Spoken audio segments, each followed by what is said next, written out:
So, video one, I managed to bring a driver along with me today, which is cool, my lad, and he's doing a great job. So it means I can lounge about on the front of the boat like this, which is cool.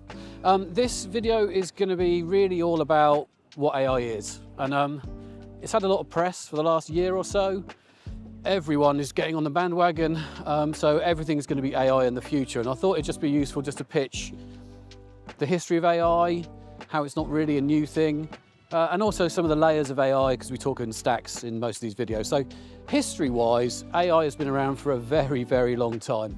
In fact, back in 1950, very, very clever chap called Alan Turing, who most technology people would have heard of, came up with something called the Turing test. And that test was really all about trying to assess whether a computer is getting near the intelligence of humans. And so the Turing test was simplistically people asked questions of two rooms. In one room there was a human, in another room there was a computer, and the computer had to generate the answer. And if the person asking the question couldn't tell the difference or couldn't tell which of the two answers was computer generated, then the computer had passed the Turing test. And probably for about 30, 40 years, not many people were passing the Turing test. Computers, historically, not very powerful, very focused on the maths side of things. But then in the 1980s, a concept called neural networks came about. Now, I'm not going to go into the detail of what neural networks are, but it's basically using computers to simulate the way the brain works. And so connecting things mathematically to come up with a predicted outcome is what neural networks simplistically is. And that's the science and the theory of that started developing in 1980.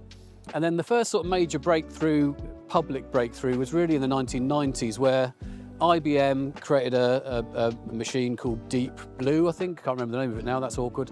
But basically, it was designed to beat chess players. And so I think it was in 1990 or early 90s, IBM created this thing, this computer, which was AI-based, and basically what it did was learn all the different chess moves with a view to working out the best chess move to play against. At the time, the chess reigning champion was Garry Kasparov, and so the computer beat the chess master. And that was massive in the IT industry because it just showed how powerful and how clever computers could get. So we're talking the 1990s, this is 30 years ago, and artificial intelligence was really starting to be born properly then with IT. Fast forward 20 years, IBM and lots of other companies have developed the technology to such an extent now that we can do all sorts of clever things with it. And there are companies such as OpenAI and the ChatGPT products they create, and plenty of others as well, which I'll talk about in later videos, which have really taken AI to prominence and people now starting to understand its capabilities. And really the purpose of this video series is to try and explore what that means to society and procurement and how that works, but also to just try and make sure that we keep the drama around it sensible. Now, AI itself is probably in three main layers. At the sort of bottom layer, there's something called machine learning, and that is you feed a computer lots of data, and it learns the likely next sort of predicted outcome, and that's called machine learning, and it's pretty basic in its form.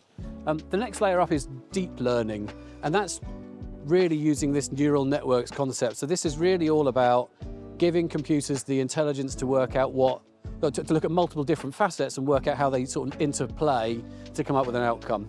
And that is the next stage up, if you like. And then the current sort of topic of the day is something called generative AI. And that's really where the computers take it to the next level. You feed it a load of data, it links all the data together, and then it generates its own content, its own data. And that's where we are today. Generative AI is what ChatGPT is based upon, and anything that's based on a large language model or an LLM is really sort of feeding generative AI. In the future, there'll be plenty of other different sort of disciplines within AI, but fundamentally they're the three main ones at the moment. So if you sort of boil all those things together, AI isn't new, but it's just come on really fast. And that's come on really fast because computers have got more powerful, data's a lot more readily available, a lot of things are digital now.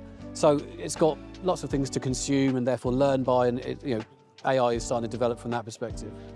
And fundamentally, AI is going to be a thing that's here to stay, and it will definitely be something that will change society. And the rest of the videos will really talk about that.